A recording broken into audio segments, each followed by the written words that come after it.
Hey, what's up everybody? Welcome back to Traeger Grills. My name is Gerardo and this is my channel. Today we're going to be showing you how to do some St. Louis cut spare ribs, and we're going to be smoking them on a Traeger Grills Pro 780. It's super easy to make and they're going to be delicious. You ready to get going? Let's go.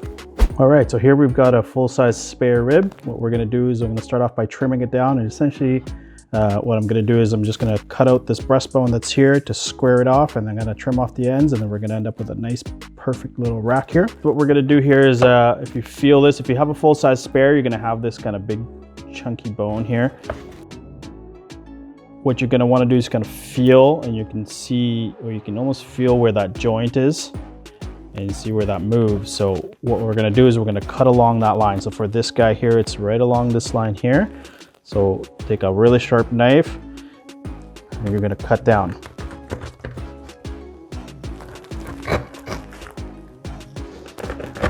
There shouldn't be much of a resistance when you're cutting through it. It's really just cartilage that you're cutting through. If you've got the right spot, your knife's blade should go down pretty easy. Next, what I like to do is just gonna feel around here. You can see this is kind of just flappy skin here, or not skin, but flappy meat here. This will cook faster than the rest of the rib will. So what we're gonna do is we're gonna trim that off. And then on this side, there's these sharp bones that nobody wants to get in their food. So we're gonna trim that off as well. So for that, I'm gonna flip it around and just gonna feel, these are just little tiny bones here. So I'm gonna cut these last 3 bones that are on this side and just square that off. And then on this side, you can see this is that one kind of jagged bone. We're not gonna serve that to anybody. The next bone's good though, so what I'm gonna do is I'm just gonna trim that one off. And this one, and I'm just gonna toss. It's not worth saving for me. And that is pretty much it for the trim. Next, what we're gonna do is we're gonna remove the membrane off the back side here. And what I'm gonna do is I've got a little bit of paper towel here, and I just wanna kind of grab into it because it's hard to grab.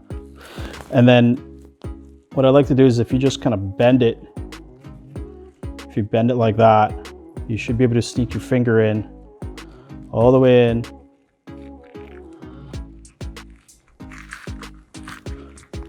And then pull.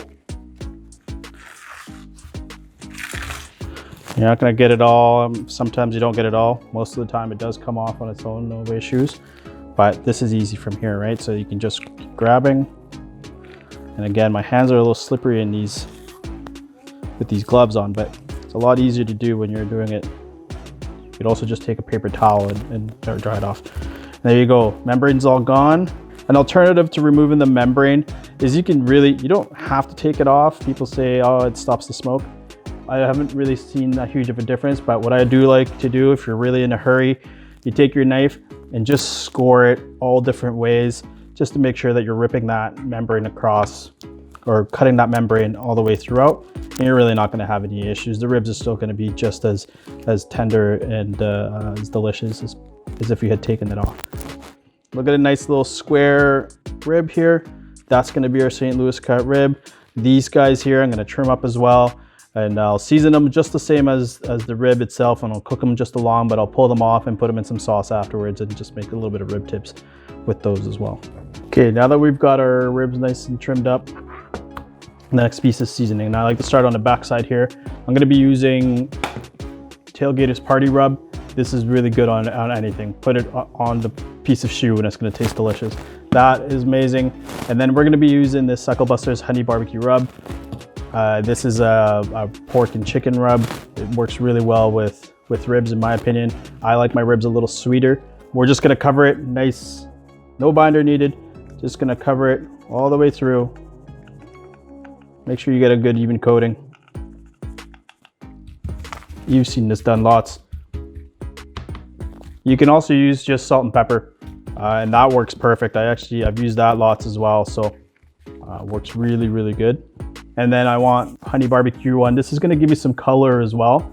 I always want my color to be on top. It's also a little bit of more of a coarse grind than my party rub. The coarser your rub is, the closer you should have that to the top of your layers if you're using multiples. Otherwise, I mean, if you're only using one, there's no layers, right? Flip it over and we do it again. You can use a binder if you want, a mustard binder or a hot sauce binder. You're never gonna taste it. It gives you a guide as to what you need to cover with your rub. I have used it lots. I normally do use it. Just figured this time around I'd show you something a little bit different. You don't have to use it, and hence I'm not gonna. Now you've got it seasoned. So next what I'm gonna do is I'm gonna put this on a tray and just throw it in the fridge until I'm ready to throw it on the smoker. And then I'm gonna take it out maybe about 15-20 minutes, let that meat kind of sweat out. And once you do, it's ready to get on the smoker. You want that to be a little bit tacky almost when you put it in. It'll be wonderful. All right, so here we are. We're at the grill now. We've got the grill rolling at about 250 degrees. We're just gonna get this going here.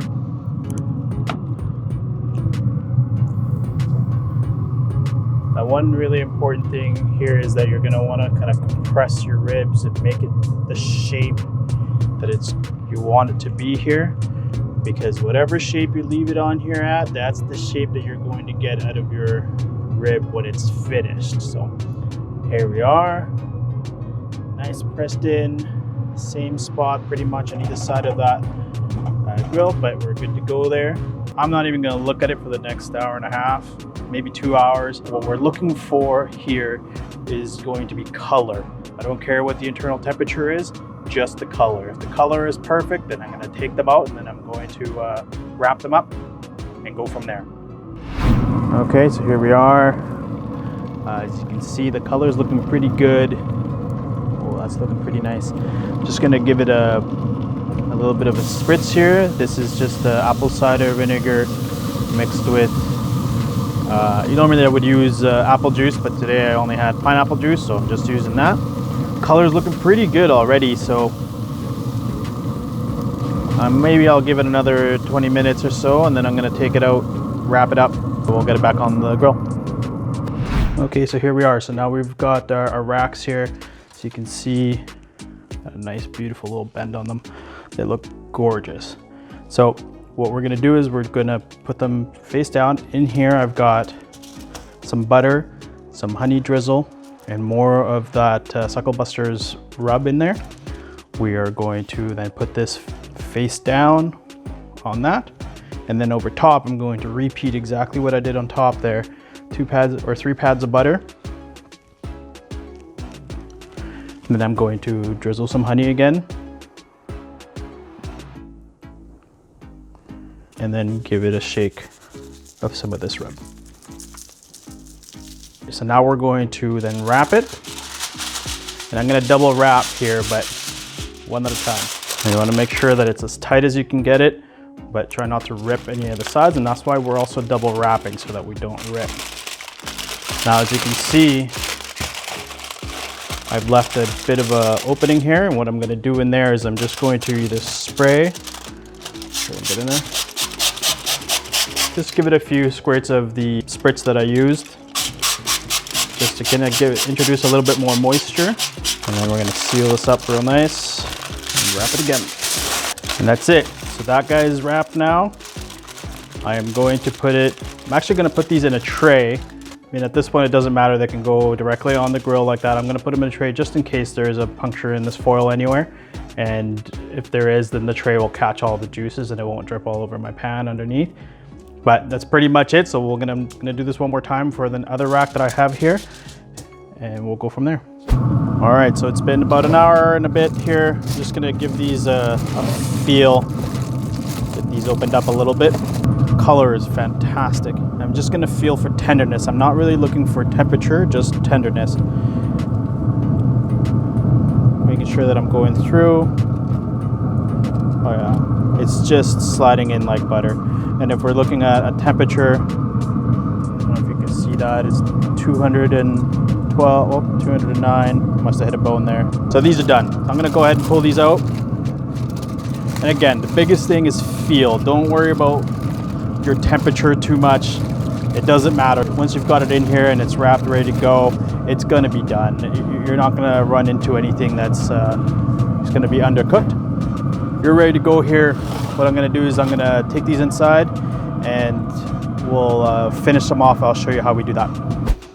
Okay, so here we are. So I've unwrapped them. You can see there, beautiful, beautiful color in them. Nice red Gorgeous. What I'm gonna do is I'm just gonna lightly brush them. Gonna give it a nice light coat of sauce.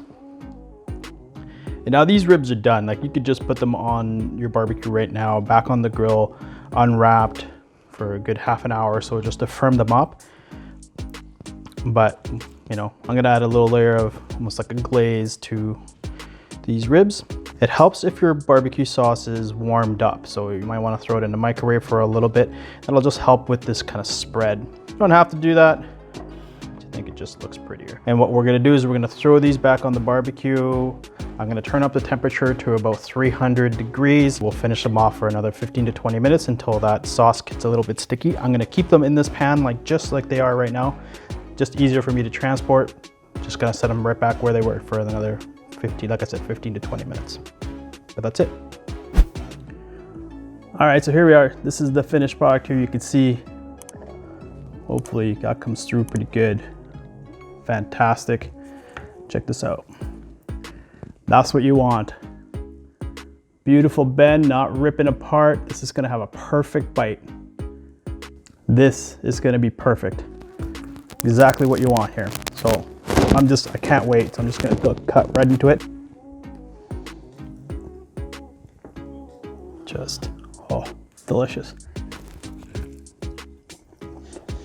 Nice clean bite right off that bone. Doesn't fall off the bone, although you can pull it off. Still has plenty of bite. Absolutely fantastic.